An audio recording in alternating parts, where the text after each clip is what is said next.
And welcome to Let 'em Talk. I'm Paul DiRienzo. Got another great show in store for you. My guest returning, Lenny Foster. Welcome back, Lenny.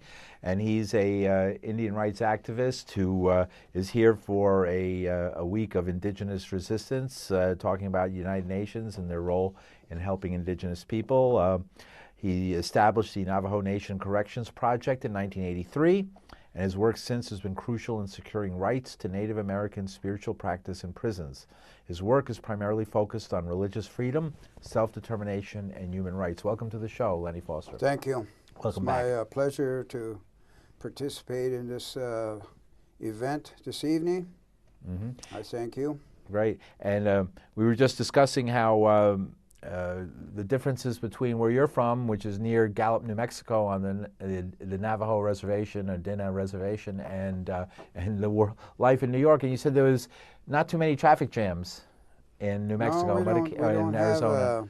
Have a lot of traffic. I live in an isolated area in the four corners of the United States. I live in a small community named St. Michael, Arizona, near Window Rock, and which is close by to Gallup, New Mexico, where the Interstate 40 runs east and west. And so this is a place where you've lived all your life, and it's a place that existed long before Europeans came to this country, to this region. I mean, there were no. Yes, you're right. You know, we live in an area where we're surrounded by four sacred mountains, and the mountains are Mount Taylor and San Francisco Peaks, Mount Hesperus, and Mount Blanca. Those are near Grants, New Mexico, Flagstaff, Arizona, Durango, Colorado, and Alamosa, Colorado. And we feel that it's a very sacred area of the country, and the Navajos and other natives that live in that area consider these mountains very sacred. That's where a lot of our water come from, and our prayers are made to the deities that dwell in these mountains. So we consider it a very sacred area, and we have an obligation and a duty to protect the air, the water, and be a very strong steward of the land. And that's one of the reasons I'm here in New York this week. The Permanent Forum for Indigenous Peoples Issues is being held at this time at the United Nations here in New York, and we're allowed to present our issues. And my concern is incarceration of our Native people in the state and federal prisons, and they should be allowed to practice their traditional spiritual beliefs. And, you know, I don't know if you noticed in the news, there was a story about a terrible incident, a violent incident. I don't like to call it a riot. I don't know what it was in South Carolina, where 7 prisoners were killed, and it turned out that the reason for it was the terrible overcrowded conditions in the South Carolina prisons and the hopelessness of these very, very long sentences that people have to serve, in which they're put in lockdown and all these kind of things. Have you found these kind of conditions in the prisons? What are the conditions for Native people? I've been to Lee County Correctional Facility there in South Carolina. I went there to conduct a sweat lodge ceremonies for the Native Americans, and that's a maximum security facility. Prisons are a very dangerous place, and I'm never comfortable. I've been doing this work for over 37 years, and I'm never comfortable when I go into these facilities to do my spiritual counseling. I feel that the intent of the courts in this country is to incarcerate and confine individuals, and there's more people incarcerated in the United States prison system than any other place in the world. And that's a sad commentary about the United States, and we need to reform and make the laws more appropriate, in my opinion. And we got too many young people ending up in the facilities. As for our natives, we feel the Indian community feels that we have to return to our religious, spiritual, traditional beliefs and practices, to return to our culture, to relearn the language and the beliefs that sustained our ancestors. And that way we're able to address these concerns and these issues. But we're not allowed to do that. Essentially, it's a form of genocide that's being committed. And incarceration is not the total answer. And we try to address some of these concerns by going into the prisons and doing counseling. Mm-hmm. I myself have visited over 93 facilities and conducting sweat lodge ceremonies, pipe ceremonies, talking circle.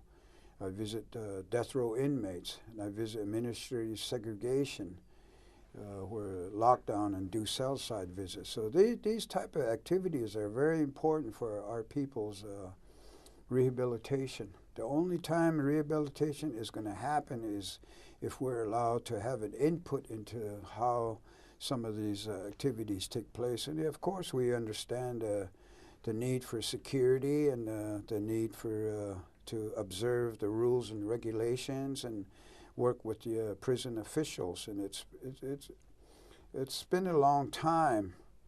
I would say the last 20, 30 years where we're actually allowed to go into these facilities. And as I mentioned, the sweat lodge ceremony, that's probably one of the most positive therapy for our people who are incarcerated. We should be allowed to have those.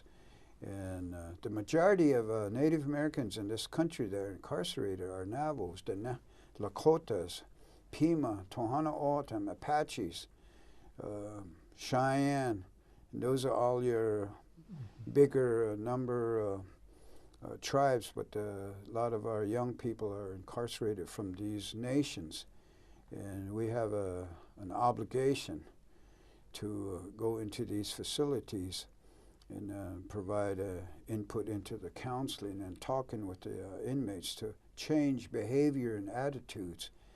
And sometimes we're met by indifference, racism, and discrimination. I'll give you an example. We're sometimes told, speak English. We don't want you speaking your language in these talking circle. And we don't want you singing because your singing riles up the Indian community in the facility. Riles up? What are Rile them up, you know, get them stirred up, and they can see there's a sense of, well, the movement, you know, some of the people that are inspired by the music. Later in the program, I'd like to sing a song. Absolutely. And share with yeah, you you're welcome to. what we're doing. And so some of these issues, they seem minute, but they're very important. Rehabilitation is the bottom, the foundation of our changes in behavior, attitude, because eventually a majority of our people will be released back to the community, and they need to have some insight into their culture, their tradition, and that they become law-abiding citizens once again, or return to those ways. And we want them to be productive citizens and provide for their families, provide for their community, not be a burden to the family or to the clan or to the nation. So this is important to us. It's important. And I've been involved since 1981 as a spiritual advisor for the Federal Bureau of Prison and the Department of Corrections in Arizona, New Mexico, Colorado, Utah, and other places in Oklahoma, Texas, California, places like that. I've been to Montana, South Dakota, Minnesota. You know, it's important we provide that outreach. Mm-hmm. So that's my responsibility, and I've taken up that cause. And How do you do this? What led you in 1981 to start doing this? I was a student in 1980, 81, 82 at Arizona State University, and I volunteered at the Arizona State Prison in Florence. There was a number of Native Americans that were incarcerated in that state prison. They wanted, the request was they wanted a sweat lodge constructed. So I knew how to do that, so I went into the facility and met with the wardens, the chaplains, and they approved our proposal. And they said they'll give us 6 months to prove or demonstrate that it can be done without any incidents or any controversy or any, you know, they're basically concerned about their security. And we did.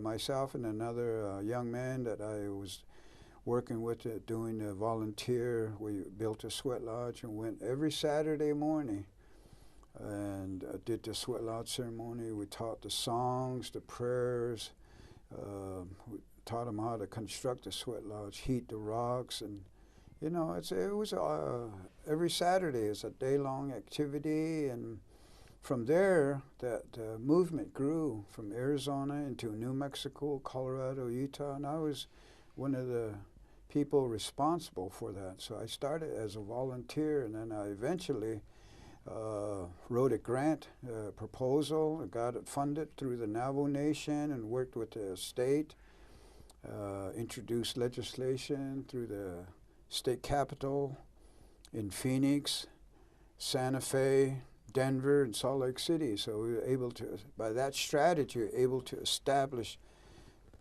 statutes, state law, and that would allow our people to have access and opportunities to participate in the traditional, because you have Christians, they have their priests coming in, chaplains, preachers, ministers. You have the Jewish people, their rabbis coming in to teach, and you have the Islamic and Muslim, they have their imam coming in. Why is it that Native Americans are not allowed to do that? So we had to challenge, and we had to put that on the table and ask to meet with the wardens and the directors, the chaplain services, and we negotiated, created an understanding.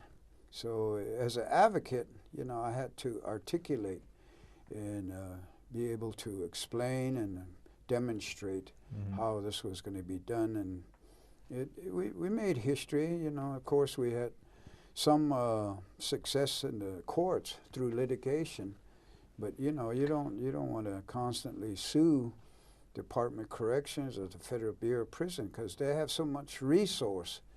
We didn't have that kind of resources to pay attorneys, so we had to demonstrate that we're sincere about this, and we can make it work if you allow these programs to be implemented as part of their religious services program. And we did. We did set some case law, establish some case law, but we had more success legislation. And more recently, we've been just requesting to negotiate. Let's sit at the table and discuss in a meaningful, respectful manner, and explain how this can work, what we can do. So I helped create a movement in this country for Native Americans, for religious rights and religious spiritual practices in the prison system. And I just recently retired from the Navajo Nation Corrections Project after 37 years. And I put in actually 41 years, but the last 37 years I've been working with the Behavioral Health Department of the Navajo Nation, where I was a paid staff. And I enjoyed it. I enjoyed it. The Navajo Nation supported us. It was perhaps one of the only tribal-funded program in the country. And so other other Indian nations looked at the Navajo Nation and see how we were doing this, and they asked for our expertise to share and demonstrate how is it. So to answer your question, how did I get involved? It started in 1981, and I created a job, and I've still been at it. I had the opportunities to testify in the state capitals, as I mentioned, in Phoenix, Arizona, Santa Fe, New Mexico, Denver, Colorado, Salt Lake City, and also in Washington, D.C. I testified twice in Congress. I've been recognized as an expert witness on these matters in federal court, and I've been to Geneva, Switzerland, to testify before the United Nations, and that's what brings me to New York this week. Right, and this is what we have on the back is a facsimile of this poster, which is showing that your event, the event you'll be speaking at, is this coming Monday, April 23rd, 7 to 9 p.m. at the at Kimmel, which is part of New York University at 60 Washington Square South on the 8th floor, Suite 804. 805 New York, New York, and we all know in New York, within the visual range of this program, that's down just to the south of Washington Square Park. So you'll be there, and you'll be there with two other panelists, Patush Gilbert and Jasmine Alfaro, and you call it Indigenous Resistance. What is the aspect of resistance? And I was thinking, I think it's a return to our pride and dignity, to be able to stand up with confidence and express our concerns towards racism and discrimination. And we all have an obligation to follow the teachings of our Creator. And as Native Americans, we feel that we have an obligation to provide for the next seventh generations, our grandkids, great-grandkids. We got to make everything better for them. And my ancestors, they thought with that philosophy, and if something is not right, we have a resistance. And my ancestors were part of this resistance. They went to Fort Sumner, Bosque Redondo, New Mexico, and were incarcerated there for 4 years. And finally, the United States government, the War Department, the generals, they signed treaties with Manuelito, Ganado Mocho, Barbencito, and our chiefs. They had the vision to make agreements with the United States government as a sovereign entity, as a nation. And of course, we all know that the United States government, every promise, all the treaties, and broke all the promises, and continue to take land, water, pollute the air, destroy the land. The uranium miners, for example, Leona's been here. That's Leona big Morgan time, big talked about time. that, yeah. It's dangerous, and it provides, well, we get cancer from that. Yeah. It's in the air, it's in the water, so we have an obligation. So they call us resistors, because we stand up for dignity, for the seventh generation. We stand up with pride, and you know, they recognize that we have to stand up for what we believe is right. And that's what indigenous resistance, indigenous meaning the people of the land. And myself, I'm a Kia'ani, born for Tzeltlani, and my Chase are Topahe, and my Nalles are Enagani. Translated, I'm a Townhouse clan, born for Mountain Cove, that's my father's clan, and my grandparents is River Edge, and my paternal grandparents are nomads, one who walks around. So that's how I identify myself, and we say we believe that the spirits understand us when we talk in our native tongue. And what I said is Ki'ani, ein shla, Tzeltlani, Bashashan, Tobai, Dashache, and Nagani, Edashanal. So that's how I make an introduction into my prayer, so the spirits can come in and hear us. They say turquoise is the facilitator. That's why we always wear turquoise. And Navajos, Apaches believe the spirit resides in these turquoise. So that's why you always see the Southwest Indians, wearing turquoise. It's a lovely stone, a lovely color. We don't wear diamonds and gold. Our diamond and gold is turquoise and silver. Mm-hmm. So, give that respect, give that support and understanding to beliefs.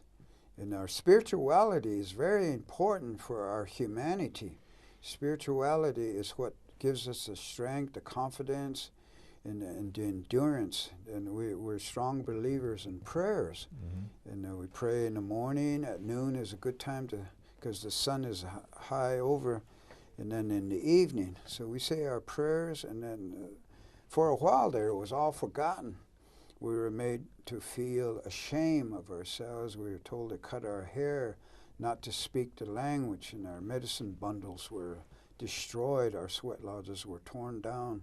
And for a period there, maybe close to 100 years, we lost our language. A lot of tribes lost their culture. And that brings a lot of shame. That brings a lot of it's not good. And a lot of suicides, alcoholism, domestic violence, terror in the home. It creates a burden on the community when your young people are acting out in gangs. So we got to address that. We know that only we can do that. We don't expect the United States government to come in and solve our problems. Let us do it, but support us. And if we develop programs, provide the support through funding. And that's what the Behavioral Health Department of the Navajo Nation was. It was a support service to provide this type of outreach into the facility. And that's what I did. How were you received when you, especially in the beginning, when you went in? Was there a certain amount of scoffing, or did people embrace what you said right from the beginning? Curiosity. A lot of curiosity. Some of the non-Indians, the African Americans, Hispanic, they wanted to participate. They want to be part of it. But we had to say that let us teach our people first. Then if you're interested, you got to demonstrate the sincerity that this is a respectful way. It's not like just going into a church or a chapel and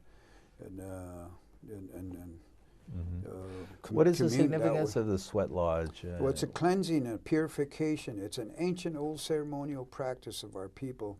It's a cleansing and purification where rocks are heated with firewood, and we let them heat up for maybe 2 hours.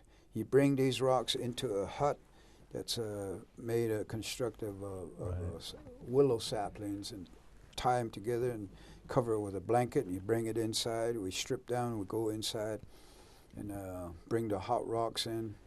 We have a switch of sage, use that to sprinkle, make offering on the stones. We talk to it, we pray, we sing, and you're cleansing yourself, not only spiritually but physically.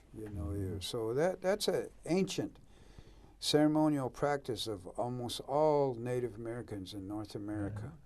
And I'm sure South America, they have their form of cleansing, purification. So we, for North American Indians, we're allowed or asked to participate in these ways and do counseling. My responsibility was to talk to the inmates inside the hut and counsel. And make those kinds of changes, and they do change. We have about 5 minutes, so I wanted to give you an opportunity, maybe if you wanted to sing for us. That would be good. Share a song here. That's one of my clients is Leonard Peltier. He's perhaps the most known political prisoner of the indigenous people in the Western Hemisphere. And I myself have visited Leonard Peltier since 1985. We've been trying to get him out of prison. The last effort was requesting the special rapporteur for the United Nations to visit Leonard Peltier and help release him on executive clemency. That didn't happen, so the struggle continues. So this song has been dedicated to him. I'm going to share this with your audience here, and just bear with me. Da, da, da, da.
Thank you. short verse of the Peltier song.